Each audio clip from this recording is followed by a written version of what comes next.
Thank you, Richard.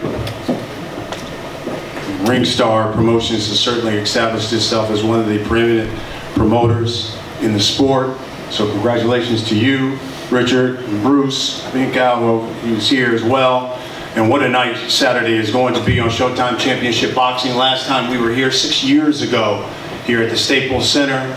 And on that card, Leo Santa Cruz and Abner Mars. Both of these guys were on that card that night. So it's great to have both of these guys back here at the Staples Center in the main event. And obviously in the City of Angels, they're fighting to be the king of LA. So it's going to be a magnificent night. But we will begin the night with 2 championship fights. And we'll start 10 o'clock Eastern Time, 7 o'clock Pacific. And we begin at 154 pounds. As Jermall Charlo puts his WBC title on the line against Austin, no doubt, Trout. And Jermall, let me start with you. You've stopped your last 4 opponents. Will Austin Trout be the 5th person you've stopped in a row? Possibly. If he wanted to. I don't know. I mean, I'm gonna get in there and I'm gonna fight. Me and Derek, we got the game plan. We did this before. We've been here before. The experience don't matter.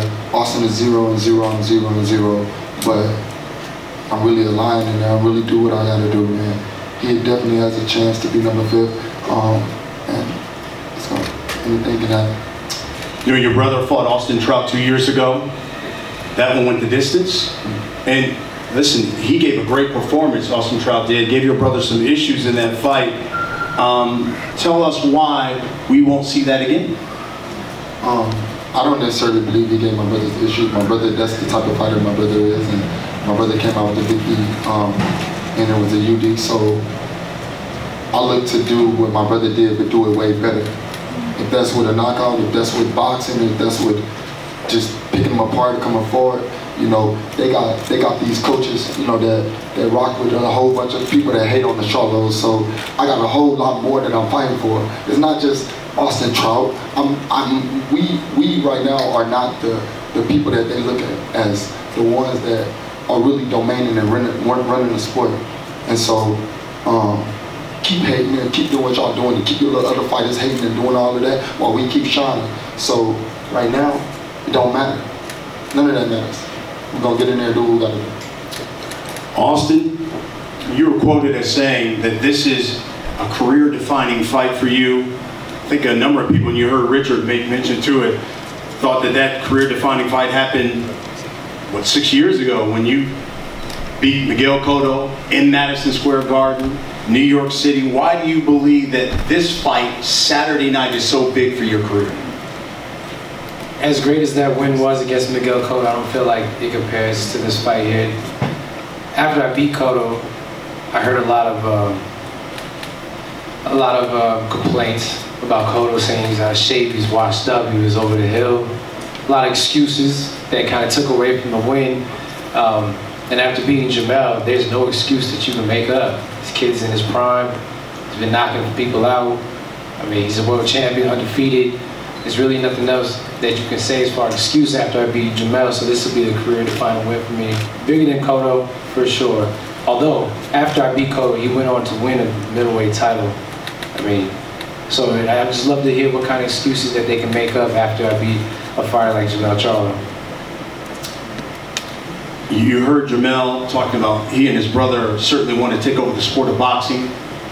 You're also quoted as saying Saturday is all about stopping the Charlo show. What does that mean? Well, the Charlo show that's been going on is you've seen the promotions. I don't even think I've been in the promotion at all. It's just been a Charlo show. So I'm gonna have to go ahead and go in there, sneak up on the media, sneak up on the fans, and stop that Charlo show. Keep running your mouth. Derek, 5th fight now with Jermall Charlo. You guys have won the title, a world title together. You've stopped every fighter you've faced thus far. What has been the difference with this young man since he's come under your tutelage? Well, I think that shown a great level of maturity. He's become very aggressive. and he's very positive about what he wants to do, and that's what we'll see on Saturday.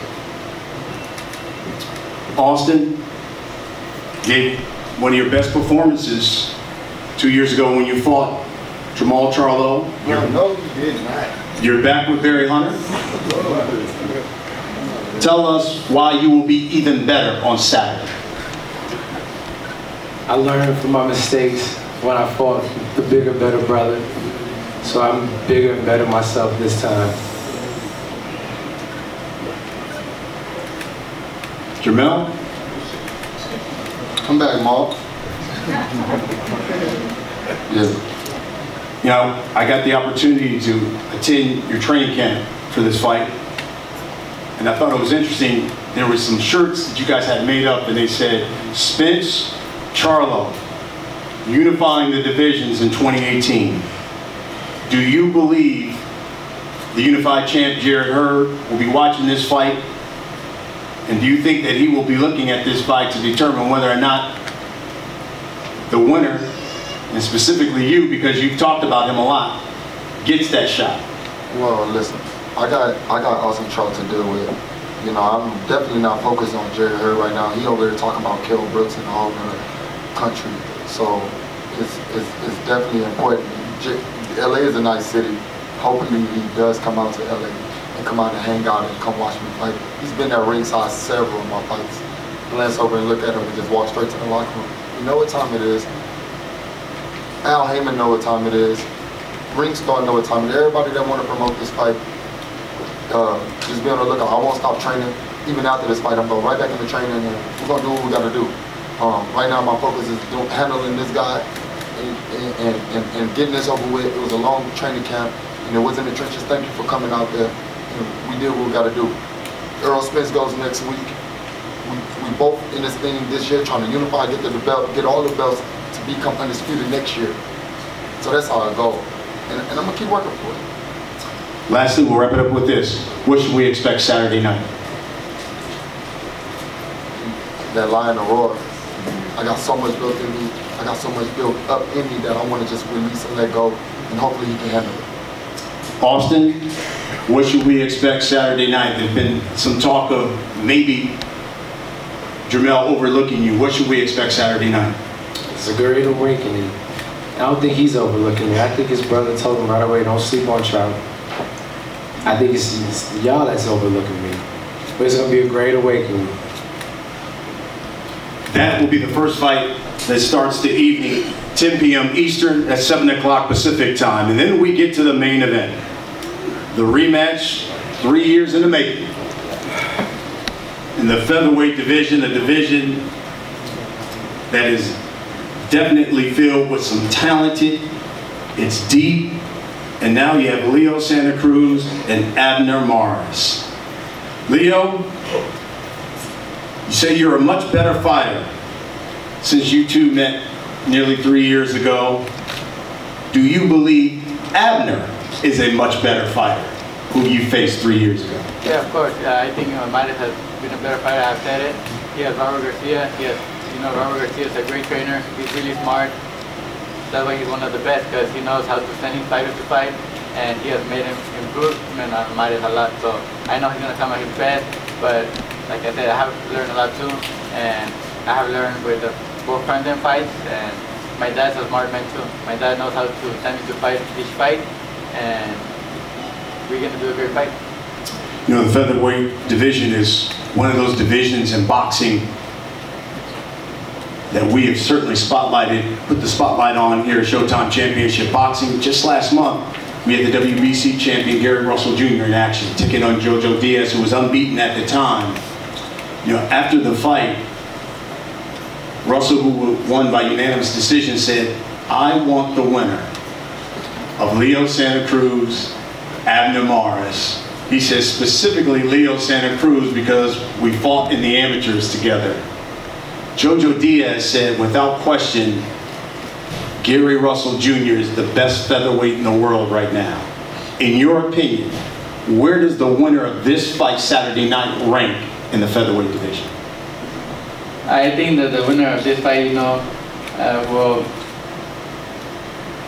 in my opinion, I don't like to say it, but I think the winner of us will be the number one. You know, because we were fighters that I think Russell is a great fighter and everything. Like I said, we fought in amateurs. I want to get that rematch. I didn't get it in the amateurs, but I could get it in the pros. And you know, because we Mexican fighters, we go out there and you know we put pressure on them. You know, and Gary Russell, I think he's those fighters that when you put pressure on him, he don't like that. You work the body, you go out again. Joseph Diaz started working the body. He hurt him, and you could see the Gary Russell power and speed went down. But then Joseph didn't continue to do that. So Gary Russell came back, and I'm not gonna let that happen. I'm gonna, in the first round, I'm gonna be on top of him. You know, breaking the body, throwing a lot of punches, and you know, timing beats speed. And I think if we're the winner of us, we could go out there and give him his first defeat. I mean, second defeat. Yeah. Abner, ask Leo this question I asked you. Are you a better fighter since the first time you two met? And if so, in what ways? Testing, all right. Man, I can sit here and just listen to Jermall and Trout, man. I'm excited about that fight. My fight is going to be exciting. You guys already know. Am I a different fighter? You're talking about 3 years ago when we first fought. He's fought Frampton since then twice. So that tells you already that he's matured so much as an athlete. He's progressed. He's become a better fighter without no doubt. I'm aware of that. My team is. And myself, I mean, just go back and look at my last two performances with Robert Garcia. I think that speaks for itself.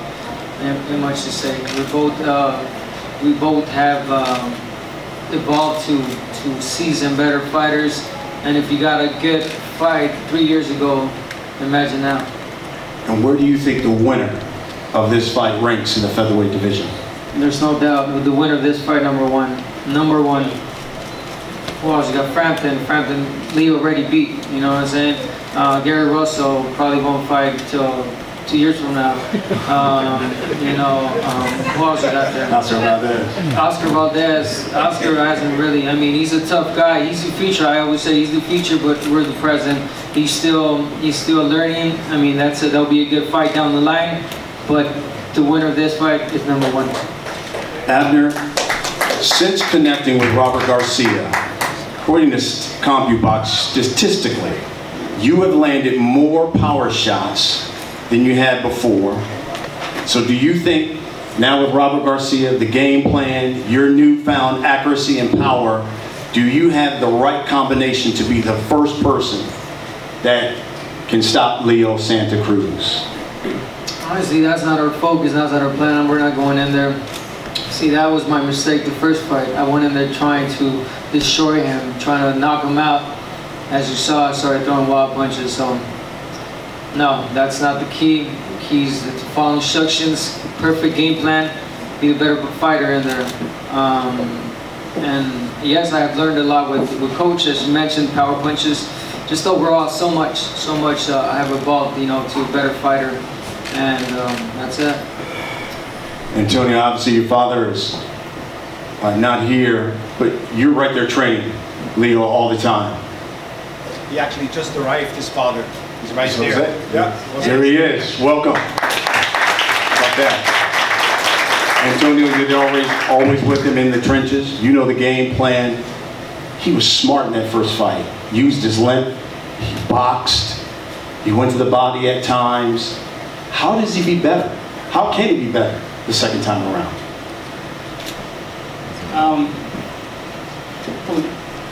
I'm not talking Spanish. I'm not that good in English. He's going to do in Spanish, yeah, we translate. Yeah. Pues, yo digo que no me preocupa mucho, pero como yo cuando peleé a mi hermano Leode, y yo nunca estudié los entrenadores, y ahora que es Roberto García, digo, miré unos videos de Roberto García y dice Roberto García que no le vamos a ganar, a Mares. So yo me rasco la cabeza y digo, pues ¿qué estrategia traerá para mi hermano? So yo digo, pues no sé, solamente que que se vaya a subir también él arriba del ring. No sé, o sea, no sé porque no sé qué otra estrategia puede traer para poderle ganar a mi hermano. La verdad no sé qué traerá. Pero traemos para toda la estrategia que traiga él. O sea, estamos aquí, vamos a ganar. I'm gonna translate for him. All right. He said that knowing that Robert's in my corner, you know, and he's been watching videos that Robert says that he's got the perfect game plan to beat him, he scratches his head and he says, what is this guy doing to him? Like, how is he changing him? What he's got new for my brother? So we go in there, we watch videos, we trying to see, you know, what it is that Abner's gonna do different to beat my brother. But I don't worry much. I believe in my brother, he says, and he just knows this is going to be a great fight. Robert, that leads me to you. After that first fight that these guys had, Abner was quoted, and he said there was two things that he was disappointed in the first fight. He said he got frustrated, and towards the second half of the fight, he got fatigued. Something I'm sure you certainly don't want to hear as a trainer. So why will Saturday be different? Just the fact, you know, that his training in my training camp, you know, Luis is doing a great job when it comes to his conditioning. We communicate very well. I tell Luis what I need from Abner, legs, speed, whatever it is, and he does his job. I do my job in the gym, and you know, the training camp, sparring partners have done a great job. I just, you know, think we're in the best shape of our lives, you know, with Abner, and I think he's got all the tools to be able to beat somebody like Leo. Abner, we'll wrap it up with this. You victorious Saturday night. What's next for you? Is it a huge unification fight, or does Abner Mars move up and win? Listen, if I win Saturday night, and the fight is just as exciting as the first one, let's do a third fight, a trilogy. I'm ready for this. Make it happen. Leo Santa Cruz. Same question. You victorious Saturday night? What's next for Leo Santa Cruz? Is there a unification fight? Yeah, that's what I have said before. You know, if I come out victorious Saturday night, hopefully God, I want to unify. You know, I have also said that if this fight is also as good and close as the first one, and it's really even, and they want to make it a third fight, the fans want it, we could make it a third fight, but if not, unified, if the unification can happen, I want to move up and weight to 130 and look for my 4th division world title. Listen, I got something to say. If I beat him Saturday night, when I beat him, I'm not going to have him wait 3 years like he had me wait 3 years. I'll fight him this year again in December. I love it. Again. Trilogy. Right back here. Yes, sir. Back in LA. So there you go, folks. Saturday night, 10 p.m. Eastern, 7 p.m. Pacific time, only on Showtime Championship Boxing. We will now face off the fighters.